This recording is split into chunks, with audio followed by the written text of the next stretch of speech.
कस्मत का खेल एक सरसब्ज व शादाब गांव में, जहां खीतों की हरियाली और परिंदों की चहचहाहट फजा को मातर रखती थी, एक बुजुर्ग किसान रहीम खान रहता था।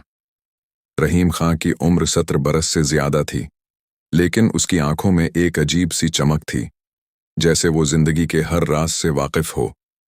उसके पास एक खूबसूरत सफेद घोड़ा था, जिसका नाम वो शहजादा रखता था।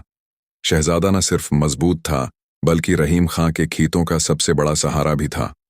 वो सुबह सवेरे उठता, शहजादे को तैयार करता और दोनों मिलकर खीतों में दिन भर मेहनत करते। एक धूप भरी सुबह, जब रहीम खां अपने घर के सहन में बैठा चाय पी रहा था, उसे मालूम हुआ कि शहजादा अपने बाड़े से गायब है। रात के अंधेरे में कोई उसे खोल कर ले गया था, या शायद वो खुद ही भाग गया था।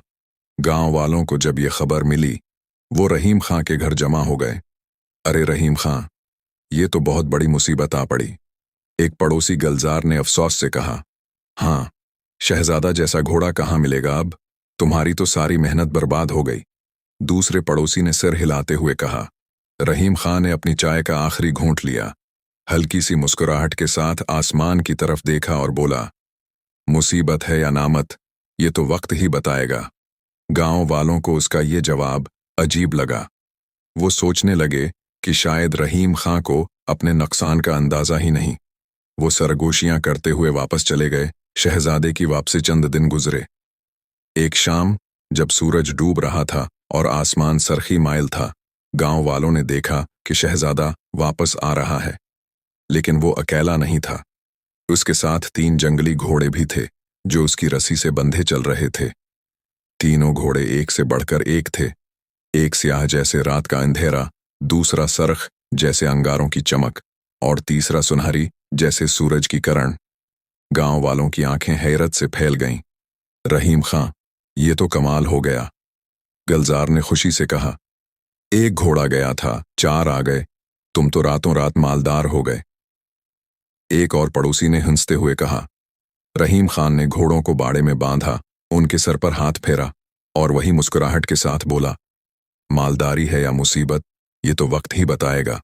गांव वालों को इस बार भी उसका जवाब समझ न आया। वो सोच रहे थे कि रहीम खां इतनी बड़ी खुशखबरी पर भी खुश क्यों नहीं हो रहा।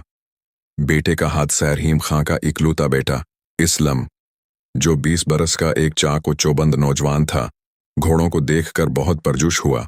उसने फैसला किया कि वो जंगली घोड़ों को सुधाएगा ताकि वो भी खेतों में काम आ सकें। अगले दिन सुबह सवेरे इस्लम ने सयाह घोड़े को चुना। वो घोड़ा बेहद तेज और सरकश था। इस्लम ने उसकी पीठ पर छलांग लगाई, लेकिन घोड़े ने उसे जोर से झटका दिया। इस्लम जमीन पर गिरा और उसकी दाएं टांग बुरी तरह जख्मी हो गई। गांव के हकीम ने देखा तो बताया कि टांग टूट गई है और इस्लम को कई माह आराम करना पड़ेगा। गांव वाले फिर रहीम खां के घर जमा हो गए।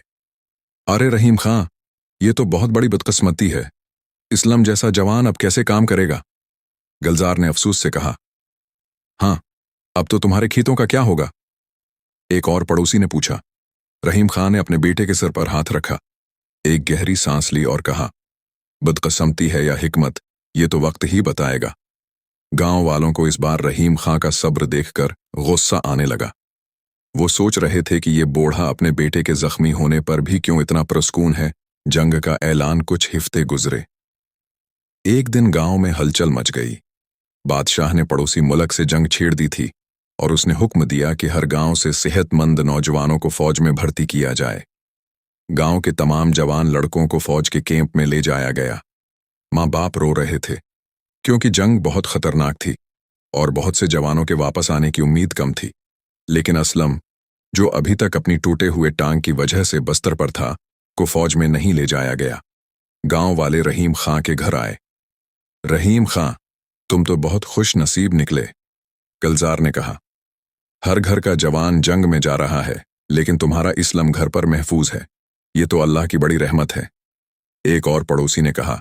रहीम खां ने अपने बेटे की तरफ देखा, जो अब हंसने की कोशिश कर रहा था। वो मुस्कुराया और बोला, रहमत है या इम्तिहान, ये तो वक्त ही बताएगा। जंग के बाद कई माह गुजर गए। जंग खत्म हुई, लेकिन गांव के बहुत से जवान वापस न आ सके। गांव में मातम छा गया। जिन जवानों ने गांव वालों को जंग के किस्से सुनाए, उन्होंने बताया कि जंग कितनी खौफनाक थी।